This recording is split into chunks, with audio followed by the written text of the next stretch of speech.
Shalom saudara terkasih dalam nama Tuhan Yesus Kristus. Hari ini kita akan mendengarkan seminar dari Romo Eko Wahyu USC dalam masa Advent, penantian hari kelahiran Tuhan Yesus Kristus.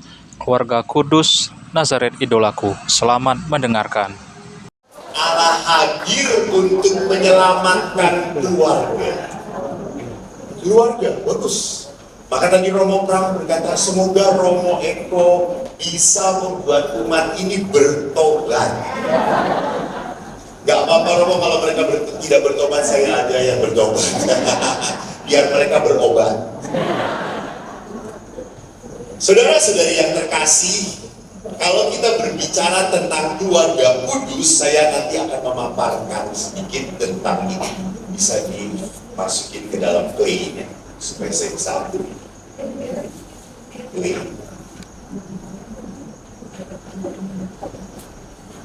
Saya akan ambil beberapa poin dahulu tentang kitab sucinya. Kenapa gereja begitu begitu berbicara tentang keluarga? Pertama kita harus sadar, Yesus pun berinkarnasi lewat keluarga. Yesus tidak tiba-tiba betutul. You know betutul? Itu bahasanya Romo Pram, betutul. Tiba-tiba ada enggak Yesus lewat proses manusiawi, keluarga. Dan jangan pernah lupa mujizat terjadi pertama-tama pada peristiwa apa? Peristiwa apa itu di mana? Peristiwa apa? Ya, saya nggak tanya di mana. Saya tanya peristiwa apa? Perkawinan. Bukan di bait Allah, bukan di dalam perkawinan. Dalam kitab Kejadian bab 1, bab 2 pun waktu kisah penciptaan, Allah berkata, tidak baik manusia itu seorang diri saja. Jelas Romo Pram? Yang pertama menobatkan Romonya, baru umatnya tahu. Tidak baik manusia seorang diri saja. Maka aku akan menjadikan penolong yang sepadan. Maka terjadilah sebuah penciptaan Adam dan Hawa.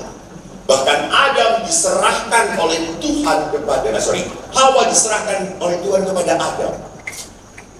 Dan Hawa Allah menciptakan Hawa lewat tulang apa? Rusuk. Itu penolong, rusuk, sepadan. Walaupun yang terjadi, emak-emak ini diciptakan dari tulang kepala, bukan keras kepala, untuk mengatur suaminya gitu ya. Nanti juga bapaknya dia pak potret pak berong, udah potret, ya.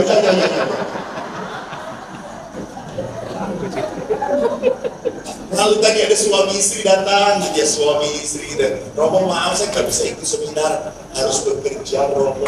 Oh ini istrinya ya. Lalu istri bilang, ya biar suruh kerja, mau cari duit. Dia cari, saya habiskan. Jadi ini simbolik menarik, penolong yang sepadan. Karena itulah Yesus berkata, seorang laki-laki akan meninggalkan ayah dan ibunya, bersatu dengan istrinya, sehingga keduanya menjadi satu daging, ya, menjadi satu daging. Lalu Yesus dalam Injil Matius menekankan, oleh karena itu apa yang dipersatukan Allah dan boleh diceraikan manusia. Jadi gereja Katolik itu sungguh sangat memegang apa yang dikatakan Yesus. Perceraian tidak boleh. Kalau sudah tidak kuat Romo, kuat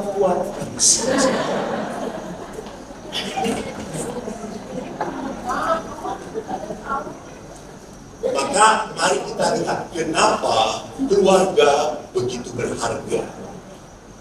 Saudara-saudari, saya tugas di rumah retret Pratista hampir 25 tahun. Waktu Sister Hendrita masih muda. Sekarang cepat tua karena bergaulnya dengan orang-orang tua. Waktu saya di rumah retret Pratista, itulah yang menyebabkan kenapa saya tertarik untuk sekolah tentang keluarga. Saya nangis kalau berdoa dengan anak-anak SD, apalagi kebanyakan SD Jakarta.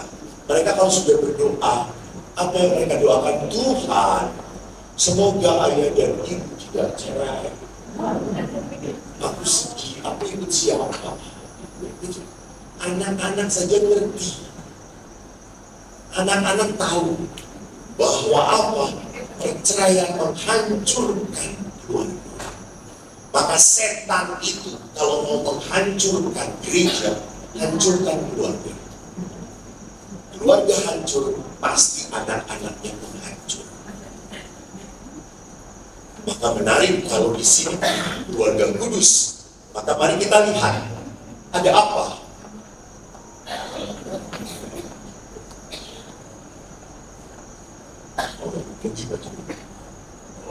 Baju. Bapak Ibu kelihatan nggak? Nggak kelihatan, maju. Saya bacakan yang apa yang ingin saya tekankan. Saya akan kutip beberapa perikop karena ini yang penting. Kita mau membahas tentang keluarga kudus. Ini kedatangan malaikat Gabriel kepada Bunda Maria. Dikatakan dalam bulan ke-6, Allah menyuruh malaikat Gabriel pergi ke sebuah kota di Galilea bernama Nazaret kepada seorang perawan yang bertunangan dengan seorang bernama Yusuf dari keluarga Daud. Nama perawan itu Maria. Ketika malaikat itu masuk ke rumah Maria, Gabriel berkata, "Salam hai engkau yang dikaruniai." Ya, yang dikarunia itu berarti apa? Allah itu mau engkau Maria yang kupilih. Bapak Ibu ingat, tidak ada dalam Injil tentang Bunda Maria. Karena Injil itu empat-empatnya bicara tentang siapa? Yesus. Yesus, bukan tentang Maria. Ada Injil Apokalip namanya, Injil yang tidak diakui, tetapi menceritakan bahwa memang siapa nama ibu dan bapak Maria? Ana dan Yoakim. Ana dan Yoakim itu sudah lama tidak punya anak. Mereka berdoa supaya punya anak, dan lahirlah Maria. Dan Maria oleh Ana dan Yoakim diserahkan memang ke bait Allah. Foto mas. Ya, sekali-sekali Untuk aja. apa? Untuk melayani bait Allah. Belajar melayani di bait Allah. Jadi memang Bunda Maria itu sudah disiapkan oleh Tuhan sejak awal mula Maria. Maka Maria sungguh tahu tentang Taurat. Maria sungguh tahu tentang Allah. Dikaruniai, maka gereja tidak pernah segan-segan mengatakan Maria dikandung tanpa noda dosa. Kenapa? Karena dikaruniai oleh Tuhan. Namanya dikaruniai itu berarti Tuhan yang mau. Kan Tuhan mau Anda kulitnya keriput. Udah? Tuhan mau Anda cantik. Tuhan mau Anda berewokan. Tuhan mau Anda mempunyai suami. Itu karunia, itu karunia. Perkawinan, karunia. Menjadi imam, Romo menjadi imam apakah karena tidak ada yang mau? Romo tadi itu apa namanya sederhana? Iya. Tapi kan sekarang dikelilingi ibu-ibu tuh Romo. Oh tua-tua. Tapi kalau tua-tua terjamin Romo. Semua ada. Jadi ini semua karunia, pemberian Tuhan. Jadi kalau namanya pemberian Tuhan itu terserah siapa? Tuhan. Dikaruniai, Tuhan menyertai engkau. Lalu katakan apa? Maria terkejut. Tetapi malaikat berkata, jangan takut Maria, sebab engkau beroleh kasih karunia dari Allah. Engkau dikasih Allah. Nanti saya perlihatkan. Lalu apa akibatnya dengan demikian? Akibatnya tidak bisa bergerak, saudara-saudara.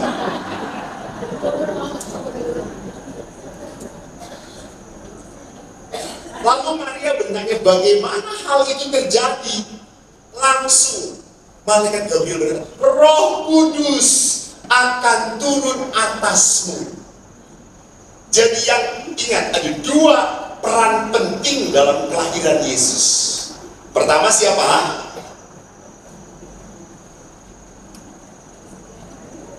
Saya ulangi lagi. Oh iya ya, sepuh-sepuh. Loadingnya telat coy. Saya ulangi ya, Bo. Nah, dalam kelahiran Yesus ke dunia, ada dua yang memegang peran penting. Siapa? Roh Kudus dan Bunda Maria. Roh Kudus akan turun atasmu. Kuasa Allah akan menaungi engkau. Jadi bukan Yosef, bukan Santo Yosef. Roh Kudus akan turun atas. Maka dikatakan waktu Gabriel berkata, kamu jangan ragu. Saudaramu Elisabeth pun yang disebut mandul sedang hamil. Menjadi kekuatan. Dan akhirnya Maria paling bagus. Aku ini hamba Tuhan. Itu dia. Anda tahu hamba? Hamba itu pembantu. Kalau hamba disuruh tanya-tanya atau tidak? Enggak, manut kowe. Ojo takon-takon wae OTW.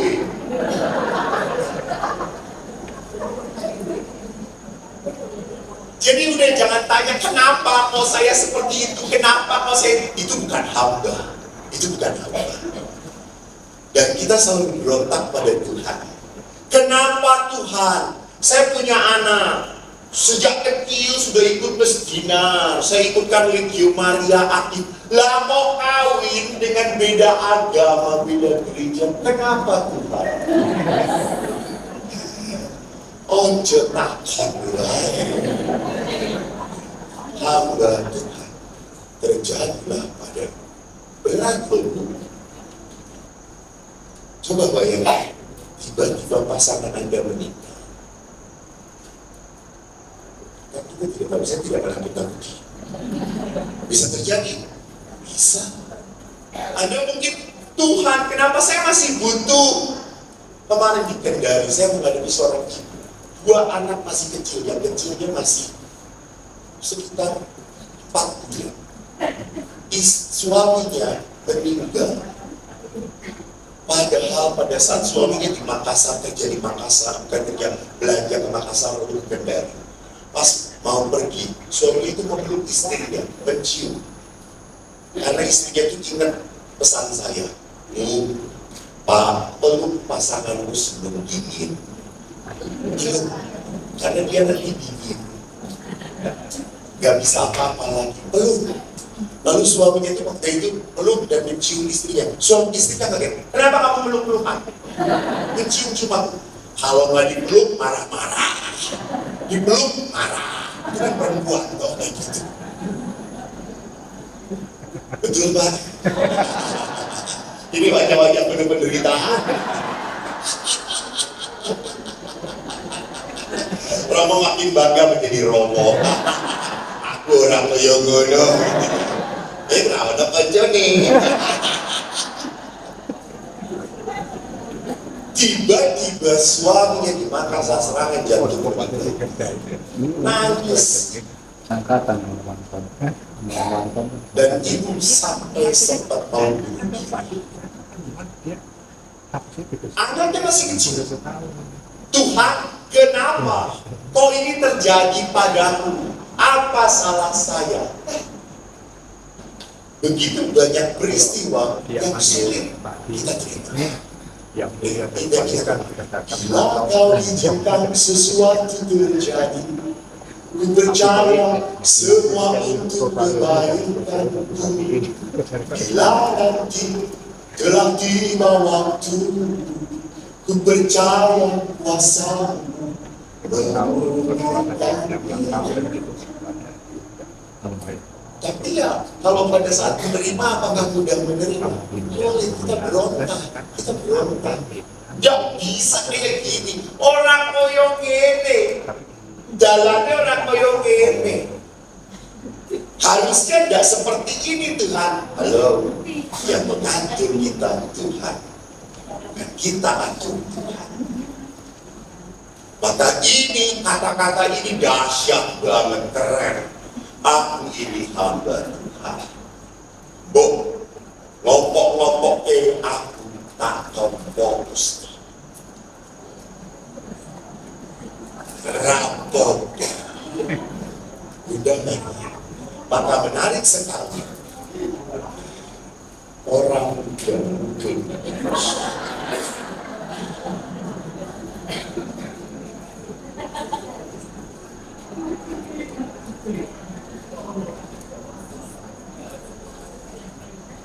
besok beli yang baru. Ini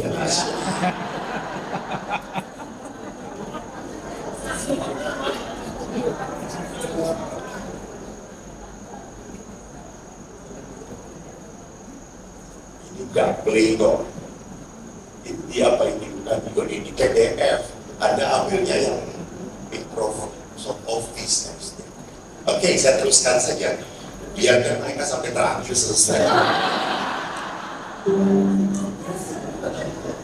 Lalu di Injil berikutnya saya mau memperlihatkan bagaimana Lukas pun mengatakan tiap-tiap tahun orang tua Yesus pergi ke Yerusalem pada hari raya Paskah.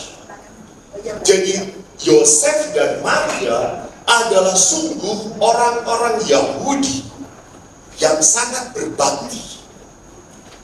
Tiap tahun ke bait Allah. Dan apa yang terjadi dalam perjalanan di mana Yesus usia 12 tahun membawa Yesus ke bait Allah, yang terjadi adalah apa? Yesus hilang. Mereka pulang. Berapa hari orang tua mencari? 3 hari. Bayangkan. Ibu mana, bapak mana yang gak gelisah kalau anaknya 3 hari tidak ditemukan? Kalau suami tidak ditemukan 3 hari,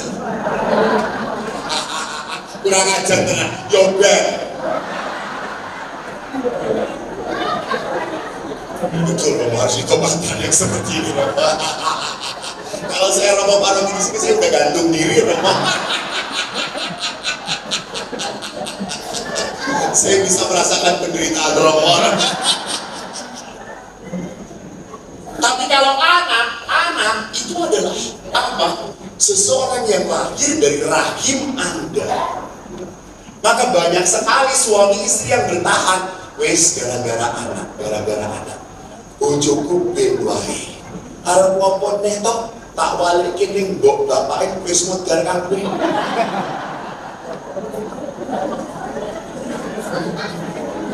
Istilah orang Surabaya gitu, Surabaya. Maka lihat betapa gelisah Maria. Dan waktu Yesus ditemukan, apa kata-kata Maria? Maria bagus. Mengatakan apa? Nah, apa Bu? Itu Injil dari mana? Anakku, engkau menyusahkan aku. Ini Maria Jamilah. Rabenan ya.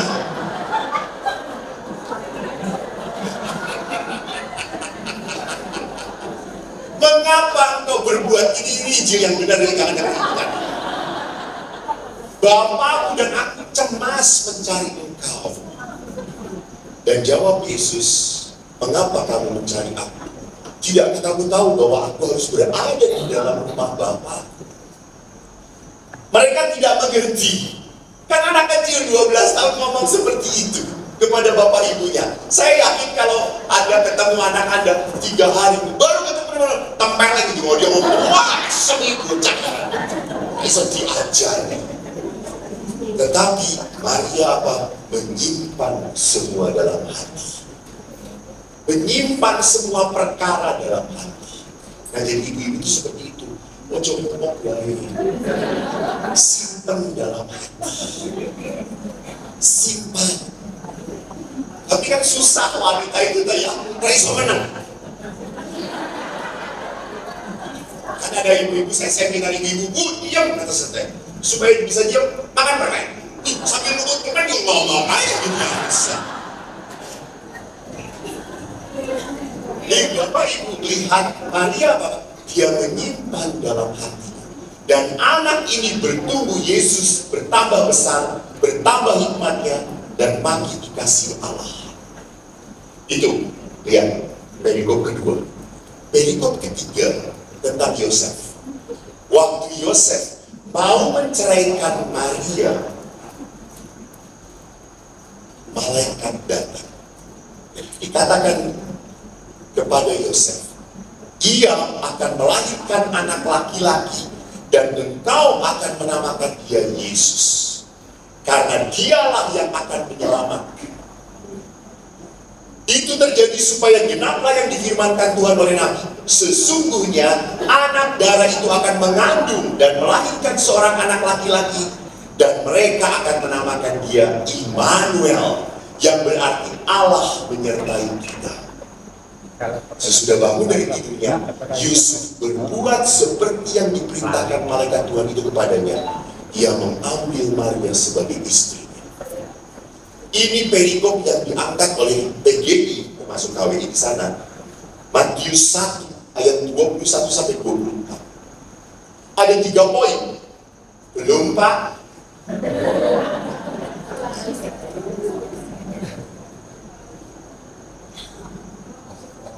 Ini tema dari PGI. Benar, Allah hadir untuk menyelamatkan keluarga.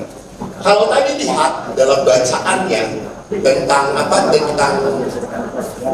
Yosef, dikatakan dialah yang menyelamatkan umatnya.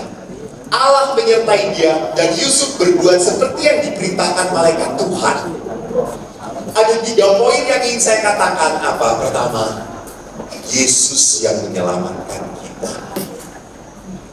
Bapak Ibu yang terkasih, ingat, kalau kita menjadi pengikut Yesus, kita harus sadar yang menyelamatkan itu Yesus, bukan perbuatan kita, bukan. Perbuatan kita itu tidak ada apa-apanya dibandingkan kebaikan Tuhan. Anda mau berbuat baik seperti apapun, Anda mau buat gereja, buat panti asuhan, tetap tidak bisa itu disebut sebagai aku nanti semoga sudah berbuat baik, Tuhan memperkenankan saya masuk surga. Keselamatan itu pertama-tama anugerah rahmat Tuhan, karya Tuhan. Maka disitulah kenapa kita pertama-tama dikatakan oleh Yesus, apa hukum pertama dan utama? Kasihilah Tuhan Allah dengan segenap pikiran, dengan segenap perbuatan, dengan segenap jiwa. Seluruh totalitas harus mencintai Tuhan. Kalau Anda tidak mencintai Tuhan, maka apa yang terjadi? Apa yang diberikan oleh Tuhan lalu hilang, kita sakit hati. Betul tidak? Sayangnya manusia itu lebih senang pada berkat Tuhan daripada kepada Tuhan. Kita selalu Tuhan berkati saya, Tuhan beri saya ini, Tuhan saya beri itu. Tetapi kita lupa untuk mencintai Tuhan. Saya hanya bersyukur kalau dapat apa yang saya minta. Tapi pada saat saya tidak mendapatkan, saya langsung berkata, Tuhan yang berjudi. Saya kecewa. Jadi cinta Tuhan kepada Tuhan seringkali diukur dari apa? Saya dapat nggak yang saya minta? Saya dapat nggak yang saya doakan? Baru disebut Tuhan baik. Sebab Tuhan baik, ya karena memberkati, karena sudah baik. Tidak pernah boleh mencintai Tuhan karena berkat. Kenapa? Harus karena Tuhan. Kan Bapak Ibu, contoh aja. Kalau Anda berdoa, Tuhan memberkati Anda. Kalau Anda berdoa rajin ke gereja aktif, Tuhan memberkati Anda. Ya? Kalau Anda tidak berdoa, Anda tidak rajin ke gereja, Tuhan memberkati Anda. Sama beda. Sama beda. Apa beda? Kalau salah, jangan makan siang. Bedanya adalah orang yang tetap memuji Tuhan, orang yang berdoa, itu berarti apa? Dia mengakui semua kebaikan berasal dari Tuhan. Maka pada saat saya memuji Tuhan, ingat, doa syukur agung, doa ekaristi, itu adalah pujian. Karena gereja percaya, pada saat kita memuji Tuhan, pujian kepada Tuhan mendatangkan berkat pada kita. Ibu-ibu ingat dong cerita saya waktu di rumah retret. Saya kalau di rumah retret, saya pakai celana pendek, kaos blong. Saya terima anak-anak. Lalu kan namanya anak Jakarta, sombong-sombong. Mereka datang, Pak, Bapak kerja di sini ya? Iya, kata saya. Bapak boleh bawain tas saya? Oh, boleh. Mas, tertanya. Saya tanya, kamar berapa kamu? Kamar sini Pak. Oke, saya taruh tasnya. Lalu dia mau ngasih tips. Pak, ini tipsnya 5.000. Maaf, pegawai sini nggak terima tips. Oh, kalau gitu nanti kalau saya mau cari Bapak, saya cari ya. Iya. Tiba-tiba saya kembali lagi ke atas. Ada seorang anak yang polio, kakinya begini. Dia bawa tas, dia melihat saya, langsung, ini Romo ya? Betul, Romo. Dia begitu kenalan Romo. Terima kasih. Kamu mau ke kamar berapa? 17 Romo. Boleh Romo bawain? Enggak Romo, saya masih bisa Romo, masih bisa. Wah, hebat. Saya biarkan dia. Lalu anak ini, waktu retret, namanya anak polio, kan kadang anak-anak itu saya suruh lari kadang-kadang. Dia lari jatuh. Teman-teman itu langsung nolong dia. Dan dia langsung, terima kasih ya, terima kasih. Lari lagi, jatuh lagi. Teman-teman menolong. Sampai akhirnya misa penutup. Saya penasaran dengan anaknya. Dia misa penutup, duduk paling depan. Dan paling depannya tidak seperti ibu-ibu ini.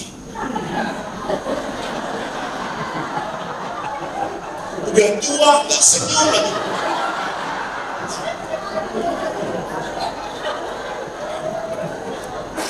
Anak ini duduk di depan, padahal cacat. Sampai saya itu pas khotbah, saya tanya, nak, kamu cacat sejak kapan? Saya sejak lahir Romo, polio. Saya sejak kecil sudah pakai besi Romo, dibantu. Tapi mama saya baik, saya dilatih terus. Sehingga saya sekarang sudah tidak pakai lagi. Saya sudah bisa jalan sendiri Romo. Lalu teman-teman juga baik-baik Romo. Nah, kamu gak iri ya teman-teman kamu kakinya baik, kamu cacat, kamu gak iri. Anak itu berkata apa? Romo, kalau Tuhan mau saya lahir cacat, ya apa-apa. Saya punya mama-mama baik, saya punya teman-teman baik, sudah cukup. Terima kasih, terima kasih. Wow, kamu orang kudus. Dia bilang, saya orang Jakarta. Maksud gue itu suci, kata saya.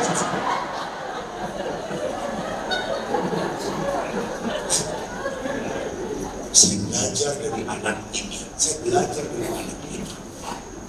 Dia tidak meributkan apa yang dia tidak punya. Dia mensyukuri apa yang dia punya. Itu hidup beriman.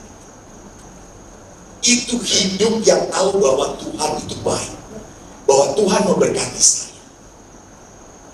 Maka lihat di sini, anak itu tahu kalau saya lahir ke dunia cacat, bukan berarti Tuhan menghukum saya. Dan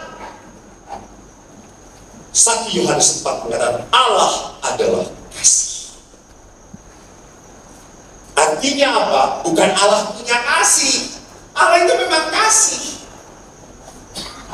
Dan Bapak Ibu jangan lupa, Anda masih hidup.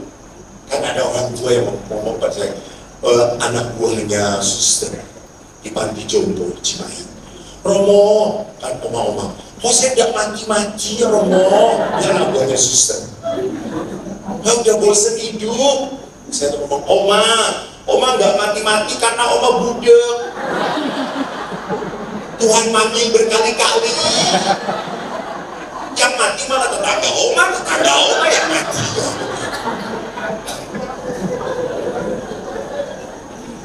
Jadi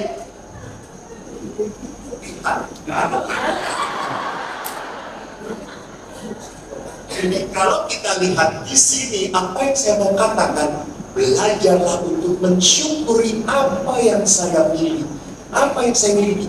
Jangan mengeluh, Romo saya sudah tua. Jelas.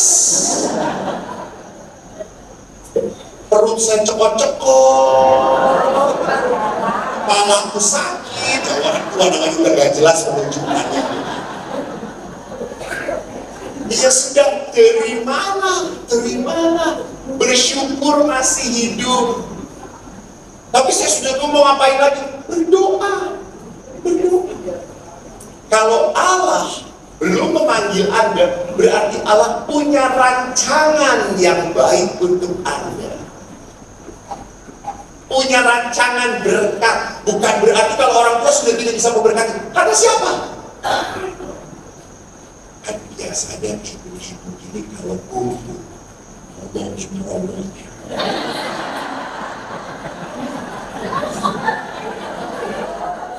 Saya pernah di gereja, saya lihat ibu-ibu merangkai bunga jam 9 pagi. Saya lihat, Romo, apa bu?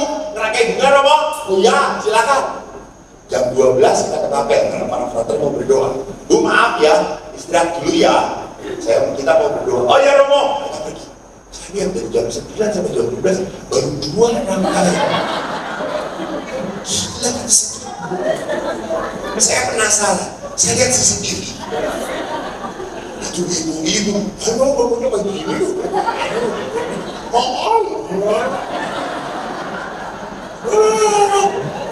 Akhir ngomongnya dari mana-mana. Ya, merangkai kata bukan merangkai bunga. Jadi lihat di sini, kalau Anda sudah sepuh, di saat orang ngomongin romonya, doa. Itu tugas orang tua itu apa? Sudah tidak perlu pakai tangan. Tangan dipakai untuk mengintai rosari. Itu tugas kita, menjadi pendoa. Karena apa? Banyak orang, banyak anak-anak, banyak orang-orang yang butuh didoakan oleh kita.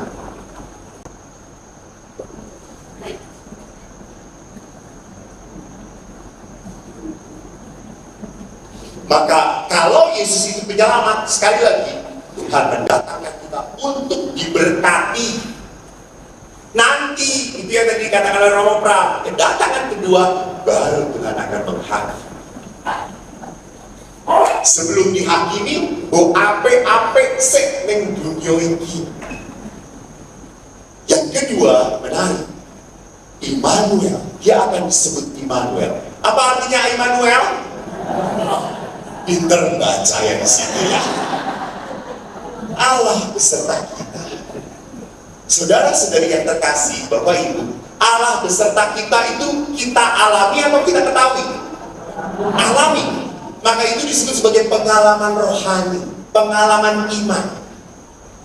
Kalau saya Tuhan tahu Tuhan menyertai itu, oh saya mengalami Tuhan baik, Tuhan memberkati, Tuhan menyertai. Pengalaman iman. Maka Immanuel itu adalah sebuah pengalaman yang harus saya alami. Saya pernah naik pesawat. Saya naik pesawat, kalau saya tidak terlalu capek, biasa saya ambil sayur. Saya doa. Di sebelah kanan, di tengah-tengah, anak muda sedang main game. Di sebelah kanan saya, pada pojok, ibu-ibu sedang nonton drama Korea. Saya lihat sudah dia. Tiba-tiba waktu mau sampai Makassar, turbulensi.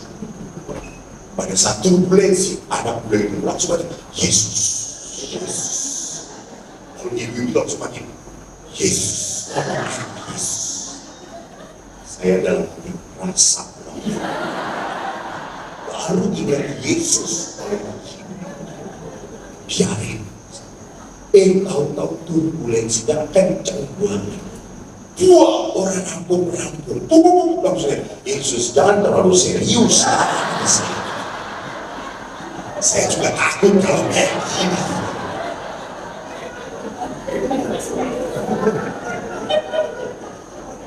Kapan kita ingat dan butuh Tuhan kalau bukan pada saat penderitaan?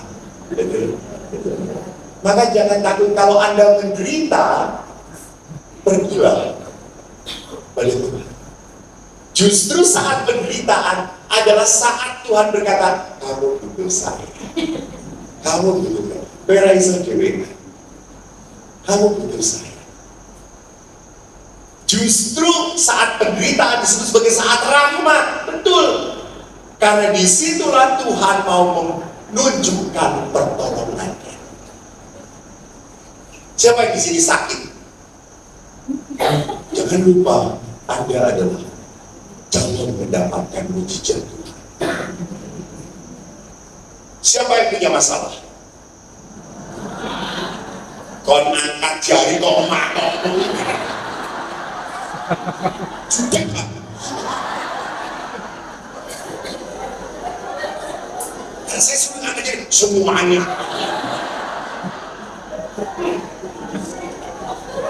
Untung rekoleksi itu cuma 2 jam, saudara-saudara.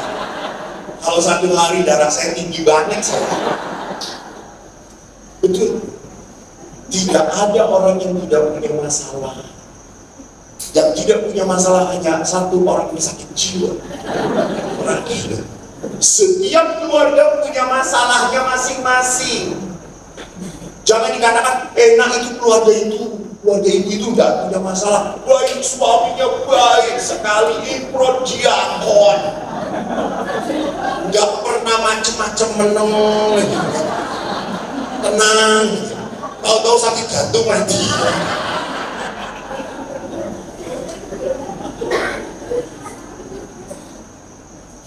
Lihat, kita selalu membanding-bandingkan. Ya tidak? Di saat kita membanding-bandingkan, selalu kita yang paling tidak beruntung. Ya ibu-ibu, berkat Tuhan itu bukan untuk dibanding-bandingkan. Bukan. Terimalah. Terimalah. Tadi Romo Pram bagus banget.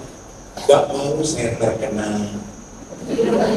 Cukup saya dikenal kalau orang mau mati saja. Minyakan cari saya, ya betul. Kan wajah penuh kesedihan. Kalau bisa perminyakan datang Romo Pram langsung orang sedih.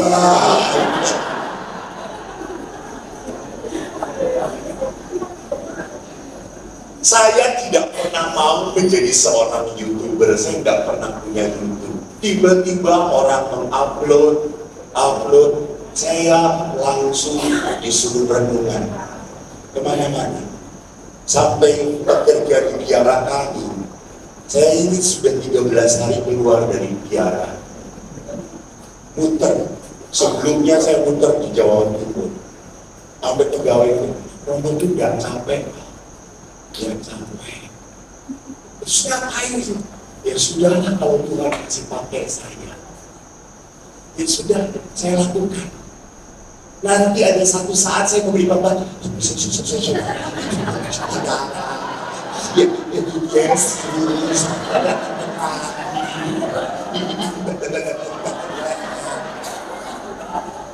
panitia masih saya mencari saya, nggak mungkin.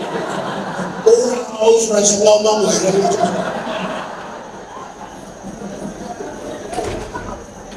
Apa yang saya mau katakan semua adalah waktu. Jadi kalau Tuhan masih menggunakan saya, ya sudah Tuhan, oke, saya lakukan. Nanti Eko juga nggak laku lagi. Tuh, ada saatnya. Oke. Jadi di sini lihat, Kak, di situlah pentingnya apa Immanuel, apa Tuhan itu menyertai kami, menyertai. Saya sangat percaya sekali Tuhan menyertai saya. Saya ini lahir dari 4 bersaudara, anak pertama. Mulanya Eko itu Jawa anak pertama. 2 Tri, 3 Tri, 4 Catur, 5 Panca, 6 Kerajinan itu namanya.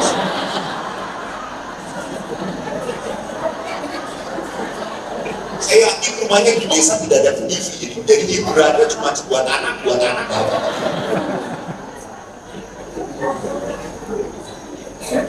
Dari 4 bersaudara, 3 adik saya pinter semuanya. Saya paling bodoh. Adik saya itu ranking selalu antara 1 sampai 5. 1, 2, 3, 5, 1, 2, 3, naik terus satu. Tapi saya hebat. Saya tidak pernah berubah. Ranking 35. Jumlah murid 37. Saya konsisten. Sampai bapak kamu bodoh.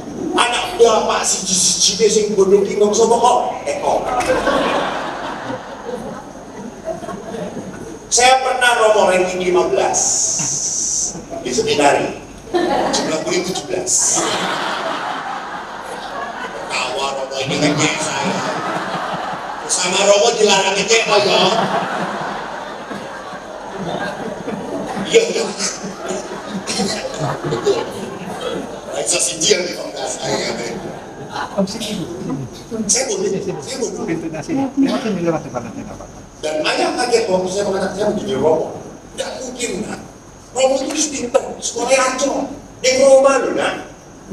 Sekolahnya sini loh. Esloro. Pada iso. Terus jadi pastor baik-baik. Dia pernah pastor prodiakon. Asisten imam di sini ya. Prodiakon. Ya, aku menjadi Romo. Bodoh, saya jengkel lama-lama. Biarin juga, Eko nanti kalau jadi Romo khusus untuk orang-orang bodoh. Dan Tuhan mendengarkan doa saya. Aku yang ngomong-ngomong dulu, ini saya ikut deh. Yang bodoh itu suster cari-cari saya. Tapi apa yang terjadi?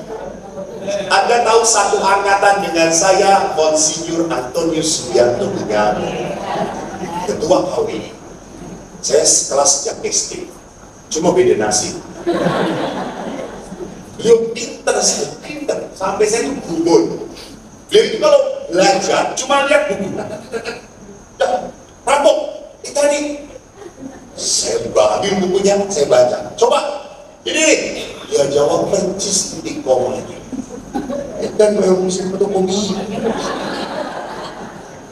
Benar, pintar saya. Saya pernah mencoba belajar sama beliau. Sini. Waktu itu kan udah masih tahun sini. Saya bilang, tanya. Dia tanya, memang ada di situ.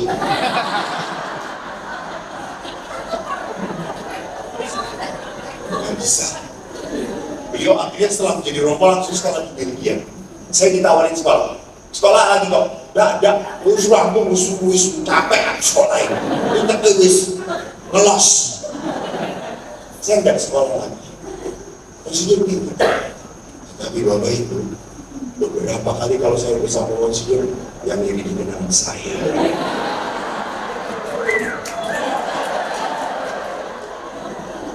Kemarin oma-oma 88 tahun Kristen.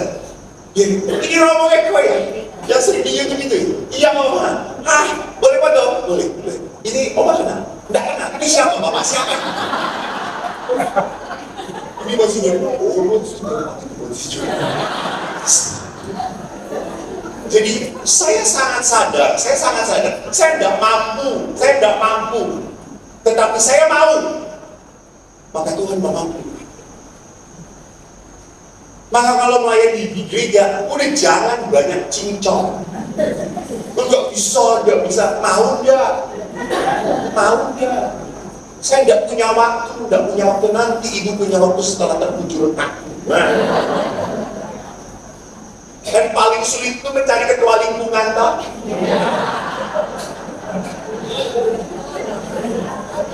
Selalu aja, nggak mampu. Ini bukan nggak mampu, ini nggak mau repot. Bapak Ibu, jangan meributkan. Saya nggak bisa tidur, Romo. Saya nggak bisa tidur, sudah tua. Bu, tenang aja, nanti juga tidur saya malam.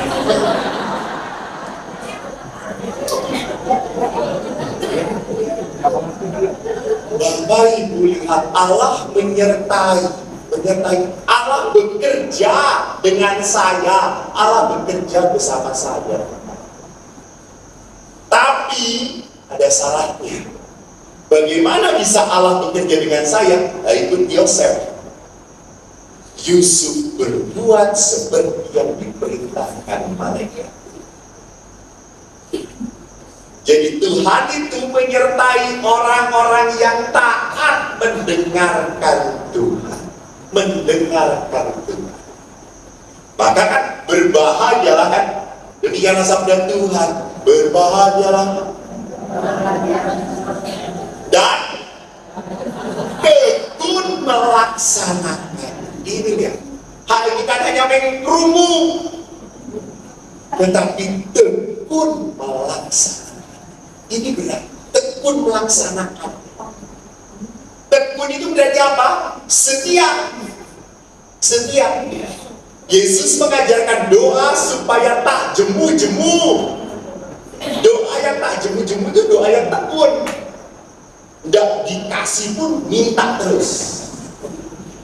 Karena saya percaya Tuhan baik. Saya percaya. Itu doa yang tak jemu-jemu. Maka Yusuf berbuat seperti yang diperintahkan Tuhan. Ini apa? Mau mendengarkan Tuhan. Tapi kalau kita coba lihat, kita renungkan doa, apakah kita mendengarkan Tuhan atau Tuhan mendengarkan saya? Mana yang lebih sering dalam doa? Saya mendengarkan Tuhan atau Tuhan mendengarkan saya? Kurang ajar toh? Tuhan kok diperintah. Tuhan tolong. Saya pernah novena, sedih bacanya. Ada intensi umat. Semoga Tuhan menolong supaya hutang-hutang saya dilunaskan. Kurang ajar tenang ya. Dia yang hutang, Tuhan yang suruh melunaskan. Itu kurang ajar ya. Maka dalam doa seringkali kita banyaknya apa? Tuhan dengarkan doa saya, Tuhan dengarkan. Tuhan ingin kau mendengarkan saya, kau mendengarkan saya.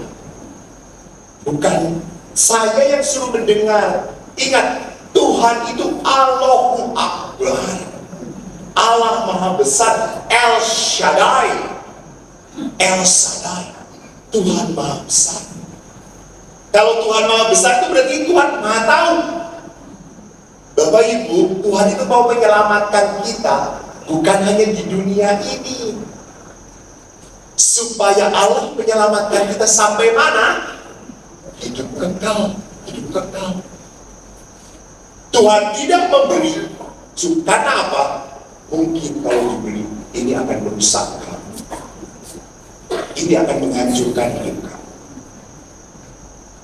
Suatu saat seorang ibu-ibu datang ke Pakistan, naik Toyota Toyota hijab super lama. Dia datang kepada saya, Romo, ya tolong doakan dong. Apa tuh? Supaya suami saya naik pangkat, Romo. Emang kenapa suami saya sudah kerja di pemerintah dan naik pangkat, Romo? Kita cuma dari dulu, Romo, hijab ini satu. Hijab ini pun pagi-pagi. Kalau mau nyala, harus panggil tetangga 5 dorong dulu, baru nyala. Ya udah, Bu, kita berdoa, Bu. Semoga Tuhan memberkati. Semoga suami Ibu naik pangkat. Setelah didoakan, belas ini tidak ada, tidak pernah ada. Istilahnya dalam pastoral adalah no news, good news. 5 tahun kemudian, saya sedang cuci motor, ada mobil BMW. Emang ngerti apa dia?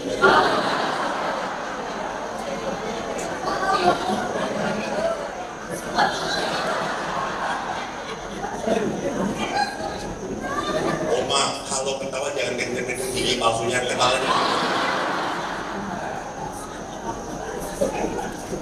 Masuk besar Ronald ini ikan datang itu kedua rambutnya disasar, semua tempel, alisnya panjang, matanya berkedip, alisnya begini terus.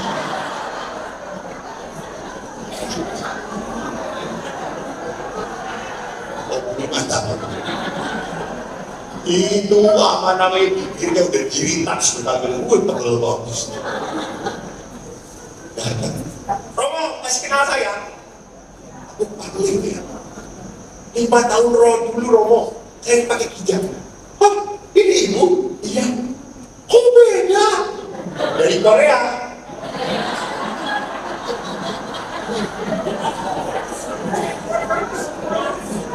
Beda, semua ditarik.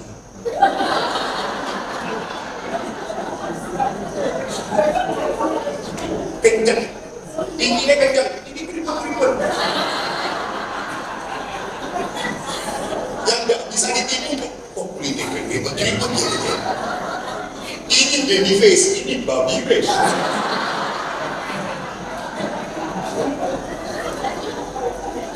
Lalu saya tanya, Ibu, syukur kepada Abu, terima kasih, Romo, terima kasih, saya diberkati, suami saya naik pangkat.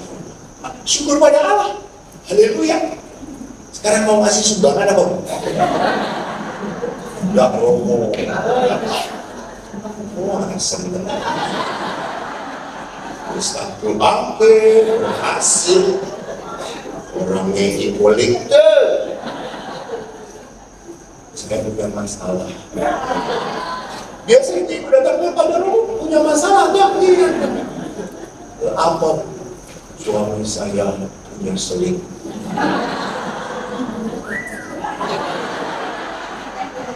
Itu bonus kalau naik pangkat. Hati-hati. Kalau Anda tidak berani berkata cukup, Anda serangkah jatuh. Karena Anda mendengarkan keinginan Anda. Pak, Tuhan itu memberikan kebutuhan Anda, bukan keinginan Anda. Kalau sudah cukup, ya sudah cukup, terimalah, nikmati. Saya belajar dari ayah yang baru saja meninggal 100 hari lalu. Ayah saya itu tentara angkatan udara. Di sini kan ada angkatan laut, banyak helm jadi BNI. Untung gak jadi ikan asin ya Pak. Kalau di angkatan itu kalau udah tinggal di komplek pasti panas-panasan ya Pak ya. Kalau yang satu beli motor, yang lain beli motor. Yang satu beli kulkas, yang lain beli kulkas.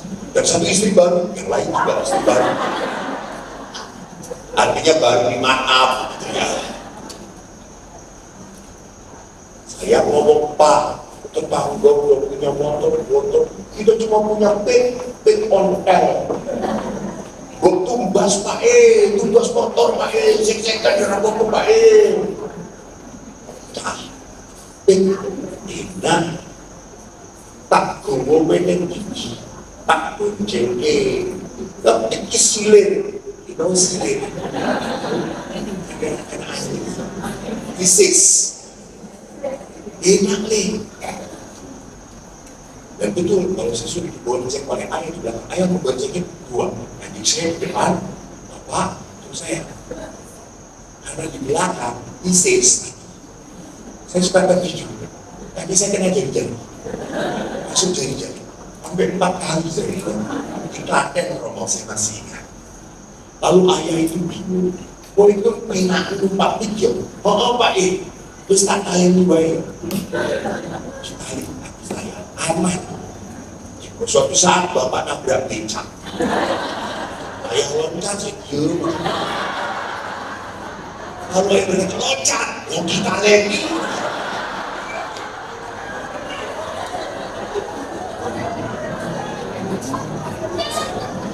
Tetapi kalau kemanapun ayah itu selalu bawa kita main. Dan kalau main, jangan pikir jajan, gak ada. Ibu selalu bawa rantang.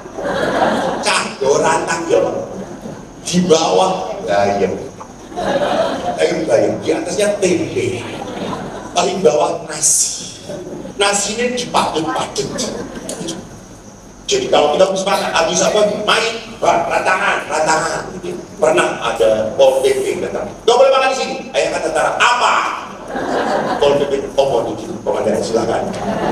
Tentara lawan. Tapi bapak saya menikmati. Kita tuh selalu protes dengan ibu, kan ibu bapak itu kan kerja, ibu saya tidak. Kalau pulang kerja kita tidak punya pembantu. Kalau pulang kerja kita tidak ada makanan, ibu langsung masak. Dan masak yang cepat ya sayur gede itu ya. Bayam itulah. Campur jagung, goreng tempe. Anak-anak itu langsung protes, boyum lagi. Tapi bapak yang hebat, ayam gomu enak.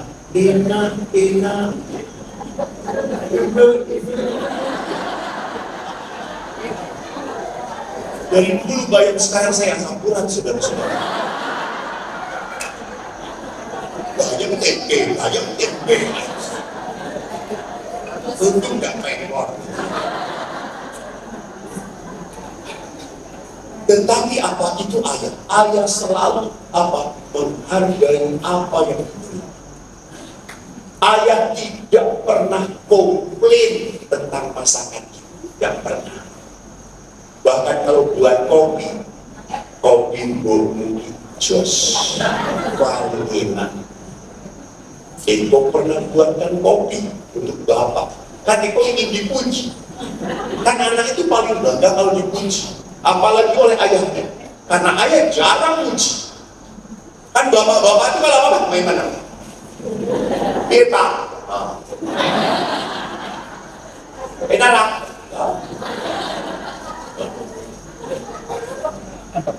Saya anak pertama ini dipuji ayah. Saya buatkan kopi. Dibikin oleh anak. Langsung ayah ngomong, oyo kebo. Memang tentara pernah minum oyo kebo ya Pak ya? Saya tahu. Saya akhirnya tanya ibu, saya ingin buatin kopi untuk ayah. Gimana? Kopi ibu enak? Telu loro le. Loro kopi ini telu loro. Buatkan kopinya 2 sendok, gulanya 3 sendok. Pak, ini loh, enak. Sendokmu, enak, ini enak. Saya sedih. Datang lagi, Bu. Apa mau enak, Bu? Padahal udah 2 3. Lalu ibu berkata, itu sih.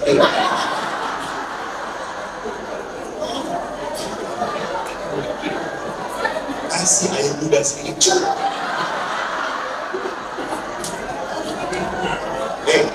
Gini bapak-bapak senior kita. Kan ludah itu buat angkat toh, buat angkat. Ingat waktu kecil juga makan itu kan baru ke anaknya toh. Ya.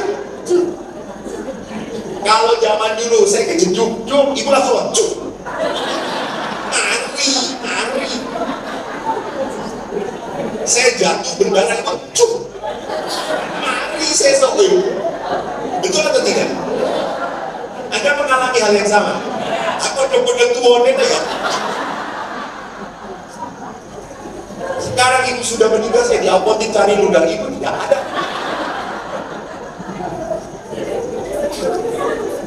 Tapi apa yang saya mau katakan, ya, ayah selalu apa? Sayang pada ibu, menunjukkan penghargaan pada ibu. Ayah selalu mendengarkan Tuhan. Ayah tahu bahwa istri adalah berkat Tuhan. Maka ayah itu tidak pernah membiarkan istrinya capek sendirian.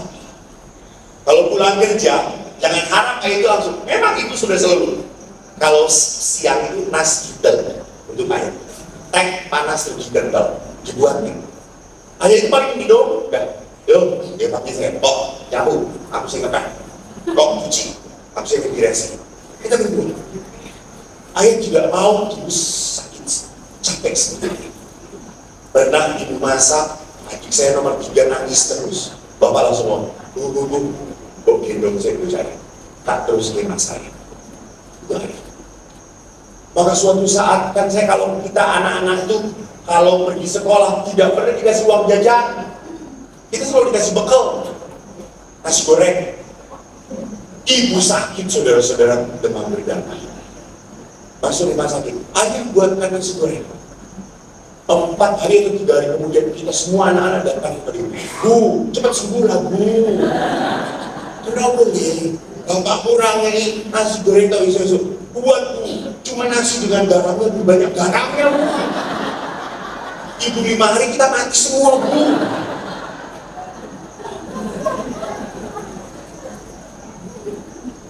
Jadi saya melihat ayah begitu apa mendengarkan Tuhan, apa yang dipersatukan Allah. Dia betul-betul setia mencintai istrinya.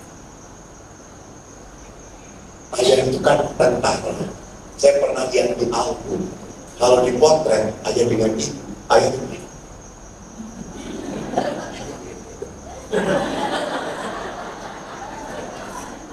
semua potretnya kayak gitu, ya Allah.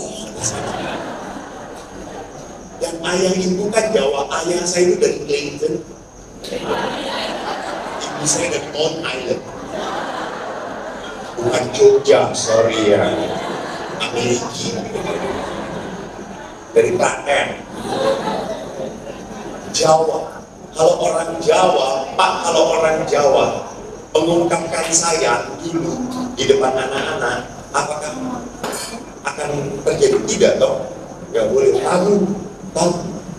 Gak pernah saya lihat ayah ibu tuh peluk-pelukan, sayang-sayangan, gak pernah. Tetapi anaknya papa. Kaget saya. Mungkin saya adalah firman Tuhan juga yang menjadi manusia gitu. Itu ayah. Gak pernah ibu dipeluk di depan kita, gak pernah. Sampai akhirnya setelah ibu sakit, baru ayah itu peluk ibu. Kalau dipotret, peluk ibu. Itu muncul istilah saya dari bapak. Lebih baik sekarang daripada nanti gini. Belum sekarang. Betul. Dan waktu karena ibu setelah pensiun sakit, setelah sakit, apa yang terjadi? Siapa yang melayani bapak? Ayah ibu total tidak bisa bergerak. Itu pun dibantu. Jalan pun harus dilatih. Ibu dari jantung dan seterusnya komplikasi. Lalu yang melayani ayah. Kadang ibu diangkat, bangun pagi, mandikan oleh ayah, berjemur, dengan buat makanan untuk ibu, disuapin oleh ayah. Kami kan anak-anaknya kan longsor juga. Karena sama-sama sepuh. Saya mengatakan, Pak, kita cari suster yang bantu apa aja betul. Udah, lagi apa? Ibu baik, wajah muda, ibu melayani aku. Kalau sekarang ibu sakit, jangan aku melayani ibu. Wah, ini perkawinan yang hebat. Aku belajar dari bapak. Ikhlas kepada saya. Dan suatu hari ayah saya kena HIV, berjepit pulang belakang. Saya bawa ke rumah sakit, ke dokter. Lalu dokter berkata, Bapak kena HIV. Bapak tidak boleh ngangkat-ngangkat lagi yang benar. Bapak tahu, ayah saya menangis. Saya marah. Tentara nangis. Ono peluru, ono ini kok nangis. Sakit apa? Tahan. Dulu waktu begini saya juga kaget. Setelah saya dah masuk ke sebentar. Tahan. Bapak saya ngomong apa? Kok? Aku nangis, aku sakit. Terus? Dokter tadi ngomong apa? Aku gak boleh ngangkat berat. Terus apa sih ngangkat berat? Dan aku akan cara suci. Wah, ayah bukan menangis seperti ini. Ayah menangis karena dia tidak bisa melayani. Hebat. Itu ayahku. Dia tahu perkawinan itu berkah. Saya harus menjaga ibu. Bagaimanapun dia istri, dia mendengarkan Tuhan. Dia tidak mendengarkan kesakitannya, dia tidak mendengarkan penderitaannya. Ya. Bagaimana saya bisa menyenangkan istri saya, membahagiakan. Dan ibu pun akhirnya apa? Merasa spesial. Saya pernah waktu itu di rumah sakit di ICU, saya menghibur ibu. Saya pegang, saya jaga ibu. Karena adik-adik saya kan punya suami dan istri. Adik saya nomor 2 laki, nomor 3, 4 perempuan. Saya kan gak punya istri, jadi gak ada yang ngatur. Saya kapanpun bisa ke rumah sakit. Kalau saya ke rumah sakit, saya tuh mau menghibur ibu. Bu. Ibu cuma berat. Kalau di surga ya, cari suami yang putih, sing ganteng, ini keturunannya orang yang ini, wes kirang elik, itu jalan berat. Ini suatu yang boleh bapak dua ini, bapak nyampe, bagaimana nyampe. Ibu tak pernah menyesal diberi bapak sebagai suami. Ini listening to God. Mendengarkan Tuhan. Jangan hanya mendengarkan Romo, suami saya itu Romo. Hai, sudah botak, budek lah. Sekarang itu keras kepala. Banyak istrinya setelah tua mengeluh tentang suaminya. Betul itu ya? Hati-hati. Betul ya Pak ya? Istri ada di sini Pak? Ada Bapak. Istri Bapak kan?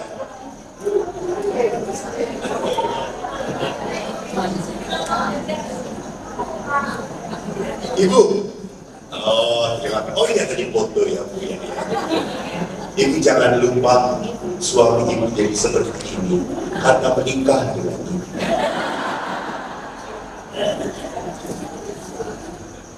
Jadi kalau suami jadi seperti Ada lihat apakah ngomong akan. oh siapa? Satu menit lagi. Terima kasih Pak. Ingat ya, betul. Aku mau ngomong apa?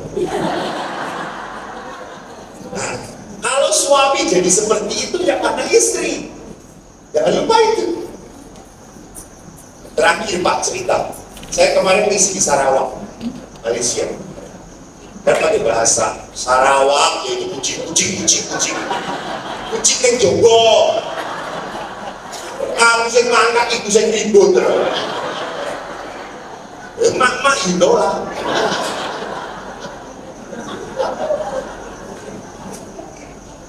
Mau protes lagi. Lalu akhirnya pada saat saya rehat, ada seorang oma datang. Pastor, saya doakan suami saya. Boleh menama dia tuli, dia nggak bisa mendengar lagi. Udah, ada suami itu. Suami, Pak,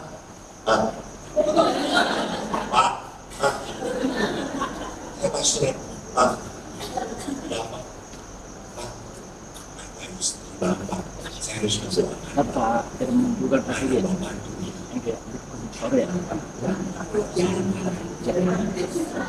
Saya tulis berkat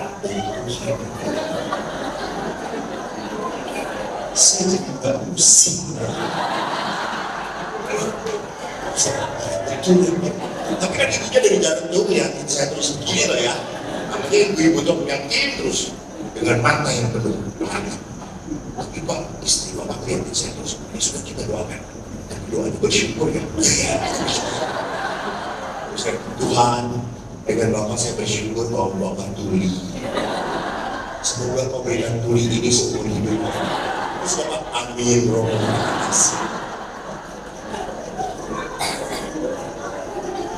Kenapa suami kok begitu cepat tuli kalau mendengar istrinya? Kalau dengan istri orang lain nggak tuli. Iya loh.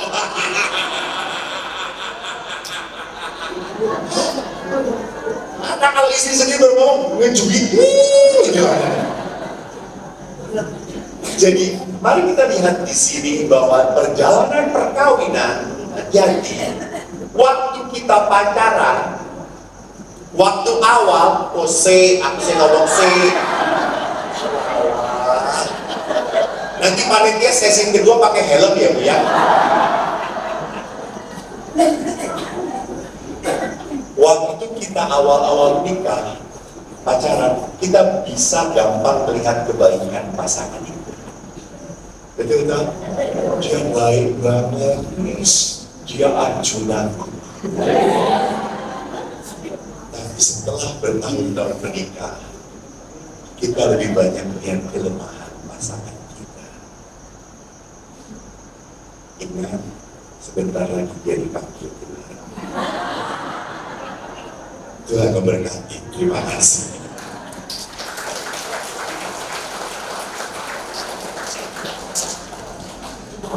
Bapak Ibu, kita ada lihat mungkin 5 menit saja supaya tidak terlalu lama ya. Bapak Ibu, kalau Yesus berkata apa yang dipersatukan Allah, berarti apa? Perkawinan hanya kuat kalau kita bersama Tuhan. Saya sedih kalau Bapak Ibu ini sudah terjamin perkawinannya, sudah kuat, tapi masalahnya anak-anak Anda, apalagi anak-anak sekarang itu mudah putus asa, mudah menyerah. Maka kalau anak Anda sharing, saya sudah tidak bahagia, saya dibuat kesel terus. Bu, Pak, jangan sampai Anda menasehati wes yang ratahan cerai wari. Gak boleh, gak boleh. Mertua tidak boleh jadi setan. Tidak boleh menasehati anak Anda. Katakan, nak, bertahan. Bomu wae iki wis rata, bapakmu iki wis rataan be aku. Ben bapak itu bertahan, bertahan, bertahan. Dan supaya kita bertahan apa? Hanya bersama Tuhan. Bersama Tuhan. Sekali lagi, walaupun saya pernah luka, kecewa dengan ayah, tetapi setelah saya berdamai, saya itu sangat mengagumi ayah. Ayah saya itu pendoa. Setelah ditinggalkan ibu kurang lebih 14 tahun meninggal dunia. Ayah itu rajin berdoa. Ayah itu pernah berkata, aku sudah mau dipanggil Tuhan saja. Saya sudah siap kok. Saya pikir ayah saya itu putus asa. Tapi kalau saya ke rumah, mau yang berdiri, ayah itu punya kamar doa. Di samping kamar tidur beliau, tempat doa. Kalau saya datang, beliau itu pasti sedang berdoa. Di meja beliau itu banyak sekali doa-doa kepada sang, kepada para kurus. Dan beliau mendoakan, beliau baca kitab suci, kencang-kencang. Jadi memang beliau adalah apa? Adalah ayah yang selalu rajin bersekutu dengan Tuhan. Cabut. Padahal ayah saya dulunya Muslim. Beliau menjadi Katolik waktu lulus STM lah kalau tidak salah, sebelum masuk tentara. Beliau menjadi Katolik. Tetapi setelah menjadi Katolik, wow, betul-betul menunjukkan apa? Menunjukkan keseriusannya. Kalau istilah tentara, disiplin.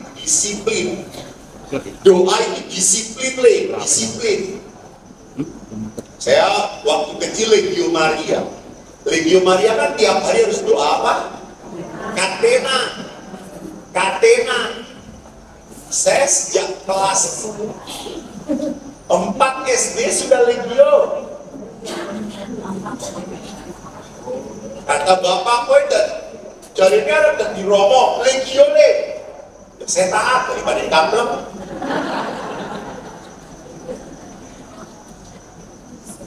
Dan setiap saat ayah saya mengatakan, Katena. Sampai saya dengan adik saya tidurnya atas bawah. Saya di ranjang bawah, adik di ranjang atas. Bapak itu naruh teseranya di atas. Sehingga saya kata, alah, Katena. Disiplin. Bahkan setiap hari jam 8:30 kita rosario. Ayo tuh, setengah 9, rosario. Itu 4 anak, tidak ada yang semangat semuanya. Rosario. Sampai bibirnya itu bisa dikondenin. Namanya anak-anak. Protes suruh berdoa. Jadi kalau kita sudah salah Maria, saya kencang-kencangan dengan adik saya. Kencang bukan kencang keras, tapi cepat. Kalau salah Maria beberapa Tuhan sentamu itu bilang Maria, Santa Maria Budala dua anak kami yang berusaha ini, cepat. Tapi kalau sudah ke bagian Bapak, kita jengkel. Karena ayo, salam bermurah, dengan sehat. Itu anak, cepet. Kita lebih sabar. Kita nggak suka berdoa, tapi ayah berdoa. Dan kalau bisa, anak-anak Bapak itu geret langsung duduk mengaret. Tidak pernah di belakang, mengaret. Saya itu dari 4 anak paling bandel. Udah bodoh, bandel.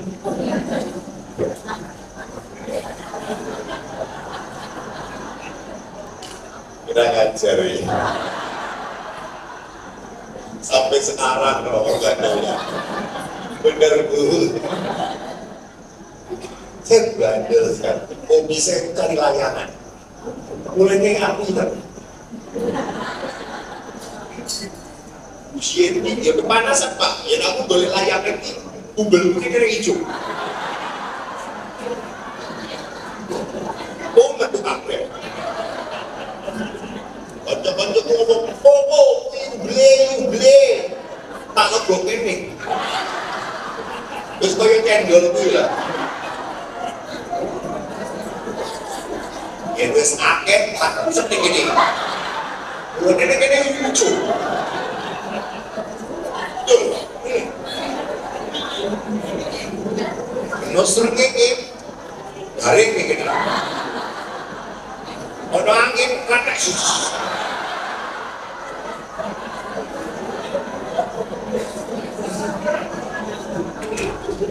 Maka saya dengan perempuan pada tidak suka pada saya itu. Kalau dudukan waktu SD duduknya lagi perempuan kan?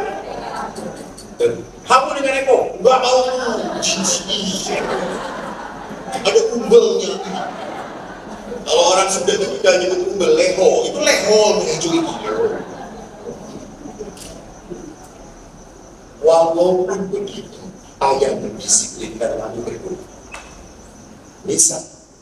Kalau bisa duduk di depan saya nakal, saya itu sudah bisa menang. Gerak-geraklah.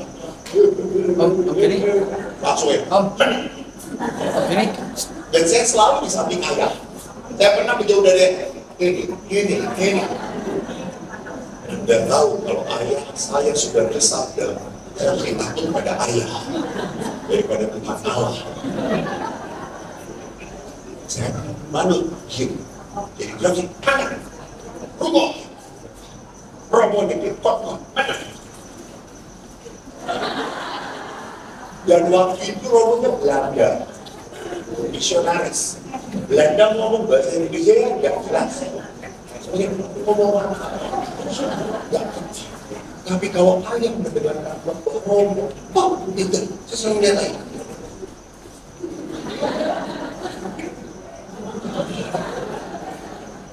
Pulang gereja saya pernah tanya ayah itu kalau dengan Pak Romo ngantuk emang ayah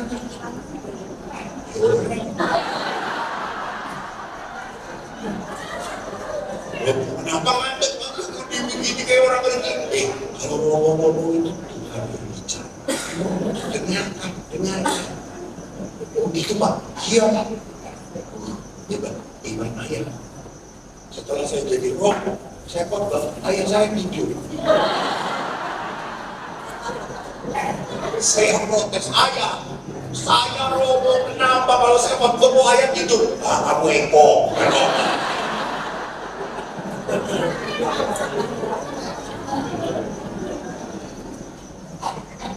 Namun Bapak Ibu, yang begitu indah adalah apa saat ayah terakhir.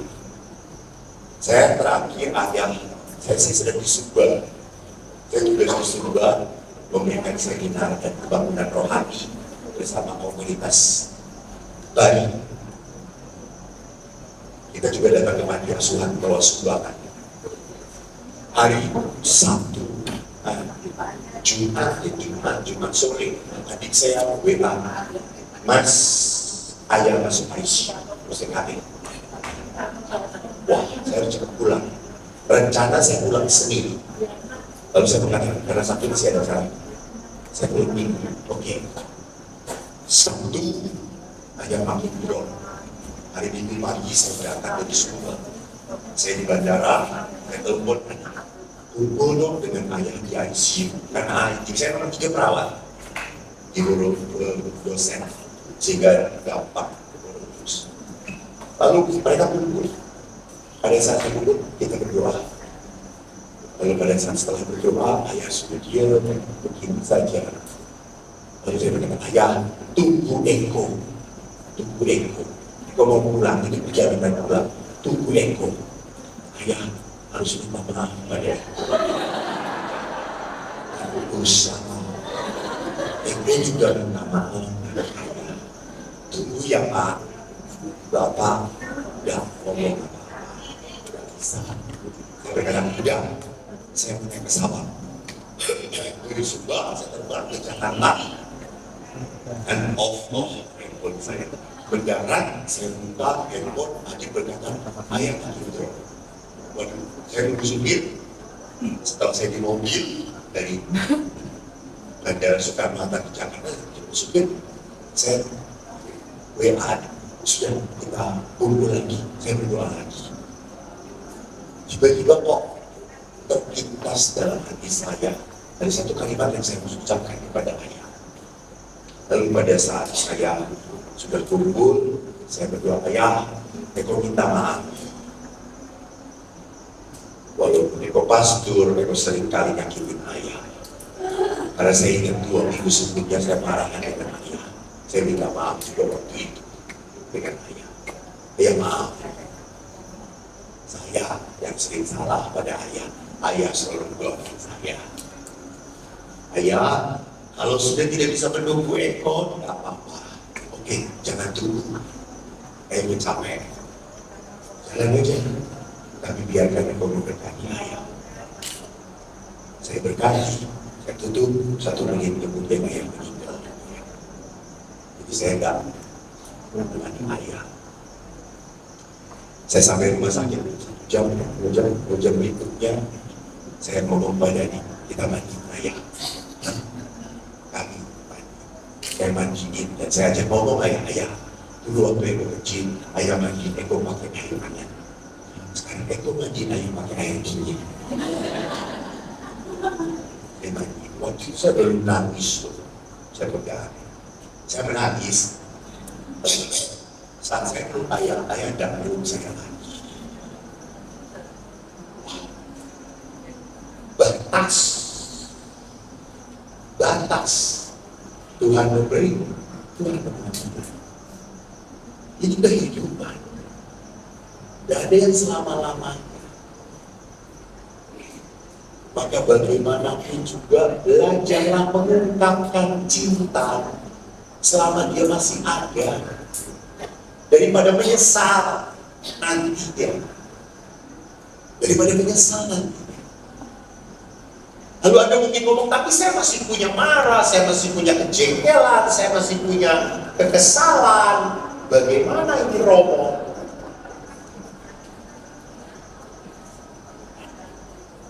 Yesus ditulis di dalam Injil Yohanes 40 pokok 40. Lihat kalimat terakhir. Di luar aku kamu tidak dapat berbuat apa-apa. Artinya saya hanya bisa memaafkan kalau Tuhan menyertai saya. Maka lihatlah Bapak Paulus mengatakan hal yang bagus. Tidak ada keluarga sempurna. Suami Anda tidak sempurna, istri Anda tidak sempurna, anak-anak Anda tidak sempurna, orang tua Anda tidak sempurna. Anda ngeluh tentang suami, memang suami tidak ngeluh tentang Anda. Mengeluh juga. Maka keluarga yang sehat harus ada apa? Pengampunan. Berapa kali Yesus mengatakan tentang pengampunan?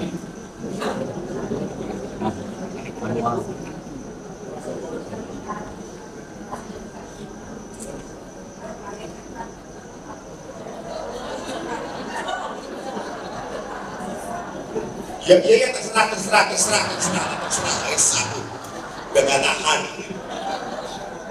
Ini semua buat Injil sendiri ya di sini. Versi masing-masing. 70 kali 7 kali. Sebetulnya Petrus berkata waktu ditanyakan Yesus, apakah kita mengampuni sampai 3 kali? Dia kan awalnya 3 kali. Kenapa 3 kali? Karena dalam tradisi Yahudi, kalau sudah 3 kali tak perlu diampuni lagi. Udah itu berarti.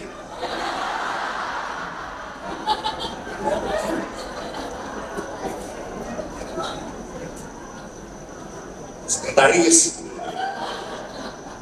Tapi bukan dari umat sini ya kelihatannya. Oh umat sini. Tapi belum bertobat. 3 kali. Lalu Petrus menambah 7 kali. Supaya lebih kelihatannya enggak, justru 70 kali 7 kali. Artinya apa? Tidak ada batas. Kenapa Yesus sampai mengatakan tidak ada batas? Karena mengampuni itu berguna untuk yang diampuni atau untuk yang mengampuni?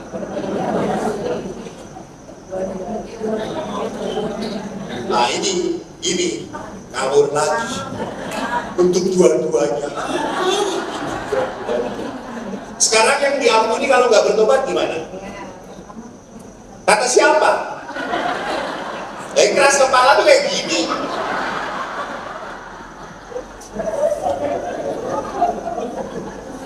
Bertobat tuh nggak bisa diatur.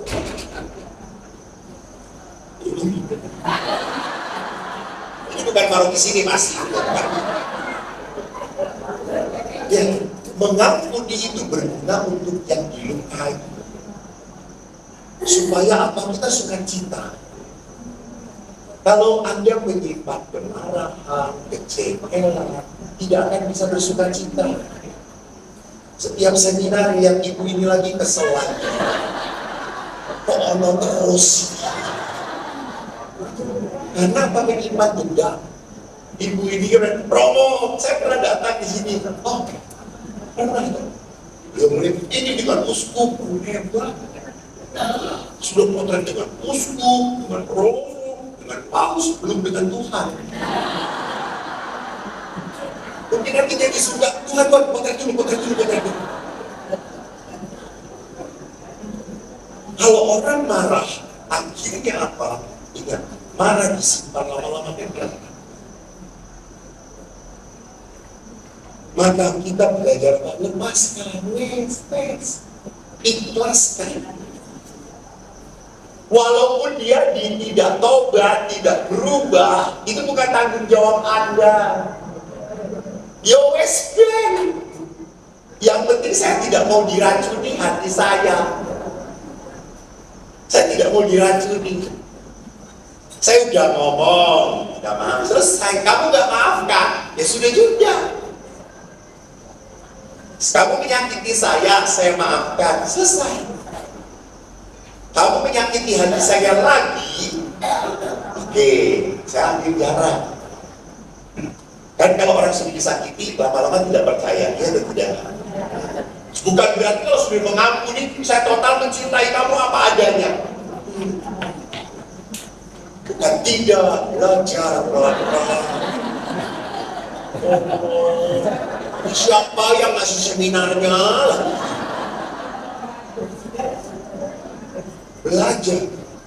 Belajar kembali membangun kepercayaan. Jadi bukan berarti selesai, tidak ada. Sudah, saya mengampuni kamu, tapi jangan harap kamu mau bola dengan saya. Itu belum mengampuni namanya. Tidak jadi sama. Jadi sebenarnya selesai kalian, nggak ada tanya jawab, bagus loh. Bapak Ibu, marilah kita berdiri.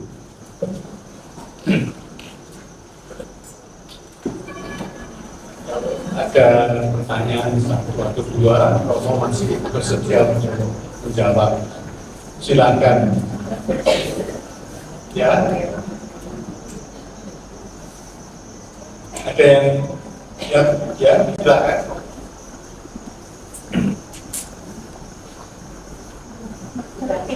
Selamat siang, Romo. Saya sebagai ibu, bagaimana kami harus bersikap seandainya anak kita lepas dari mengikuti Yesus, apakah kita terus sebagai orang tua berharap untuk anak itu kembali dengan cara bagaimana? Ataukah karena ini pergumulan terus ya, kan satu sisi bahwa kita itu diselamatkan. Kalau saya nanti diselamatkan Tuhan, bagaimana dengan anak saya? Nah ini pergumulan ini yang terus ada di diri saya. Terima kasih. Baik, terima kasih Ibu Retno. Yesus jalan kebenaran dan hidup, ya, betul sekali. Tetapi bukan berarti hanya yang Katolik, yang Kristen diselamatkan. Dulu dikatakan ekstra eklesia, mulai Saulus dibuat itu tidak ada keselamatan. Gereja sekarang berkembang, dalam agama lain pun ada keselamatan. Jadi memang kita seringnya senangnya seragam, bodoh, sama. Bagi Allah bukan itu. bagi Allah selama hati batinnya takut kepada Tuhan, itu yang lebih penting. Kalau ibu sudah mendidik anak dengan baik, lalu dia akhirnya punya jalan sendiri, doakanlah Tuhan. Walaupun dia sudah tidak seiman segereja dengan aku, tunjukkan kepada dia apa yang menjadi jalan kebenaran bagi hidup dia. Biarkan dia hidup dalam takut akan Allah. Jadi bukan semata-mata harus sama denganku, bukan. Dan jangan berpikir bahwa di luar Kristianitas itu tidak akan selamat ada. Jadi gereja melihat bahwa ada orang-orang yang diselamatkan oleh Kristus dalam ketidakmampuan mereka mengenal Kristus. Kemurahan Tuhan. Maka sungguh saya prihatin loh. Ada bapak ibu yang anaknya tidak agama, langsung marah-marah pada anaknya. Oh itu anakku neng, loh agama kok memecahkan? Agama itu saja kasih, bukan kebencian, bukan penolakan, kasih. Oke, saya mengerti kenapa kamu tidak iman. Kan ada yang tidak iman karena kecewa, karena marah, karena ada sesuatu yang tidak bisa kita mengerti. Saya harus menghargai itu, karena itu adalah pengalaman iman dia, Dan seringkali saya juga menemukan kalau anak sudah dididik secara iman benar yang kita paham, lalu dia pindah, lah kok gurinya itu nggak linear. Umumnya kayak gitu. Seringkali yang terjadi seperti itu. Jadi sebagai seorang ibu, doakanlah supaya anak ini tetap takut akan Tuhan dan dekat kepada Tuhan. Apapun agama kita. Semoga menjawab. Terima kasih. Semoga itu langganan Tuhan. Masih ada lagi? Tidak ada, Pak. Terima kasih, Pak. Kalau sudah tidak ada, maka baik ya, silakan Ibu. Terakhir.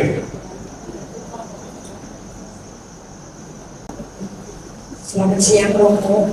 Dan saya mau tanya, Ibu siapa? saya Ibu Wibi. Saya mau tanya kalau perkawinan campur itu Katolik sama bukan Katolik itu kita kan tidak menerima sakramen ya. Terus kata teman saya katanya boleh kalau cerai boleh menikah lagi, apa benar? Terima kasih.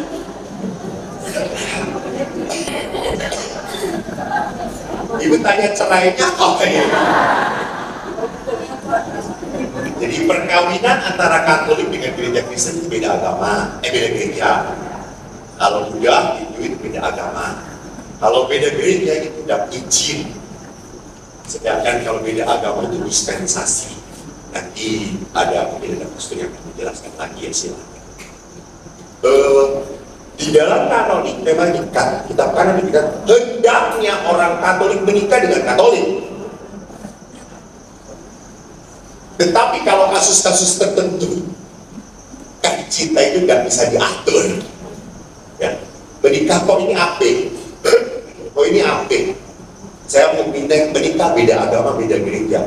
Selama diaturnya di dalam gereja Katolik, yang Katoliknya tetap boleh menerima sakramen.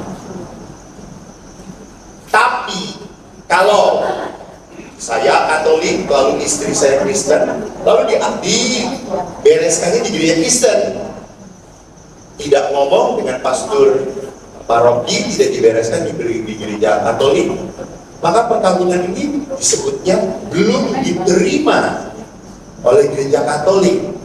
Maka yang Katoliknya tidak boleh menerima sakramen Ekaristi. Bagaimana supaya bisa? Ya bawa ke pastor paroki, dibereskan. Kalau sudah dibereskan, dia boleh menerima lagi. Jelas ini Bu ya, perceraian. Ini kasus yang betul saya terima. Kan kalau menikah kan ngomongnya apa-apa, ngomongnya lanang kita.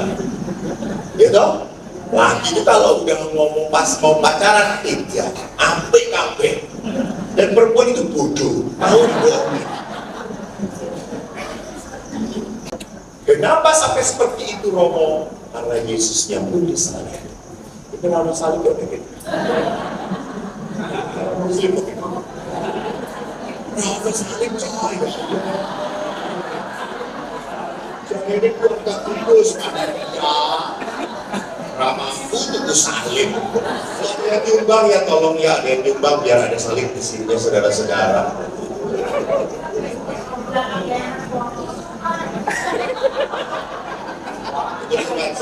Ranono tak beleng.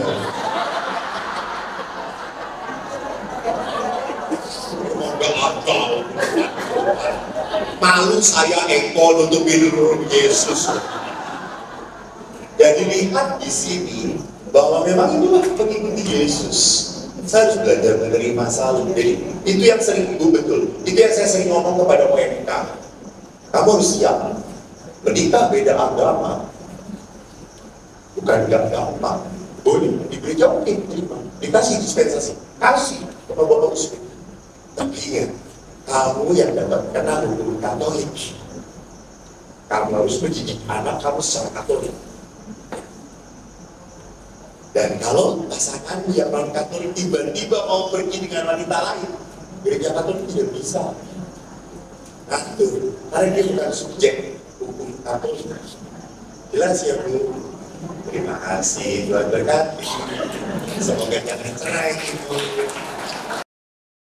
Demikianlah seminar masa Advent bersama Romo Eko Wahyu OSC. Semoga semakin meneguhkan hati iman. Amin.